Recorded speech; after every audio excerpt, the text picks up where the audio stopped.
खबर गोंडा से है, जहां गोंडा जिले के नंदिनी निकेतन में आज से 8 दिवसीय राष्ट्रीय कथा की शुरुआत हुई है।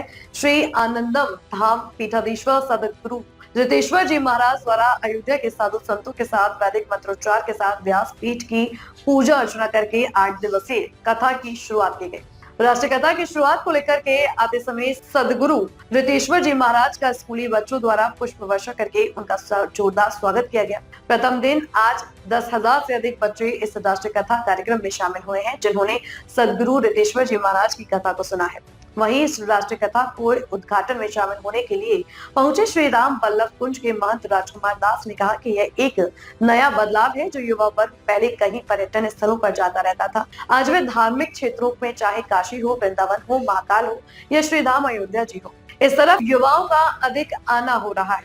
हम लोग भी देख रहे हैं, धाम में रहते हैं, तो यह एक परिवर्तन है, एक क्रांतिकारी बदलाव है।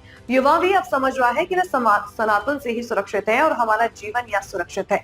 आने वाला समय केवल सनातन जगत में ही रहकर सुरक्षित रह सकता है, इसलिए राष्ट्रीय कथा और राम कथा का आश्रय लेना जीवन में जरूरी है। वहीं मथुरा में श्री कृष्ण मंदिर बनाए जाने को लेकर कहा कि निश्चित रूप से जो संकेत मिल रहे हैं वह तो आने वाला समय वही का है, और जैसे राम जी ने अपना दिव्य भव्य प्रसाद मंदिर बनवाया, वैसे ही कन्हैया को भी अब वहां अपना स्थान मिलेगा। वहीं पश्चिम बंगाल में नई बाबरी मस्जिद बनाए जाने की घोषणा को लेकर कि कहा कि देखिए, अब वह कोई भी नाम रख लें जिनके वह पूर्वज होंगे, वह चिंता करें, हम लोगों को तो उनका नाम लेना भी अपवित्र मानते हैं। उनके पूर्वज हो या उनके डीएनए में वे आते हो, वह लोग उनकी चिंता करें। यहाँ तो भगवान राम, कृष्ण, शिव, विष्णु और लक्ष्मी नारायण, इन्हीं की पूजा है और उन्हीं को हम लोग जानते हैं। वहां देश किस दिशा में जा रहा है, इस सवाल पर जवाब देते हुए कहा कि इसका कोई मतलब नहीं है। कुछ लोगों का एक अराजक दिमाग है, वे अपनी सोच कायम कर रहे हैं, उससे कुछ होना नहीं है। वहीं युवाओं को कथाओं और सनातन से जोड़ने के सवाल पर कहा कि युवा वर्ग हमारे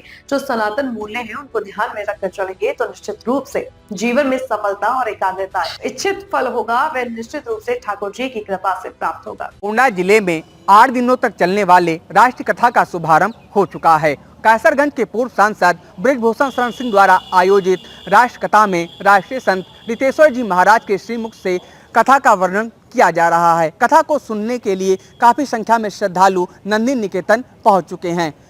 कथा को लेकर उत्तर प्रदेश के मुख्यमंत्री योगी आदित्यनाथ, गृह मंत्री अमित शाह सहित देश के तमाम बड़े नेताओं को आमंत्रित किया गया है। आप तस्वीरों में देख सकते हैं, इस समय हम नंदिनी निकेतन में मौजूद है। कथा पंडाल को कई ब्लॉकों में बांटा गया है, बैठने की उत्तम व्यवस्था की गई है, मंच लगाए गए हैं। इसी मंच के माध्यम से संत रितेश्वर जी महाराज राष्ट्र कथा का बखान कर रहे हैं। भारत 24 के लिए गोंडा से रितेश गुप्ता।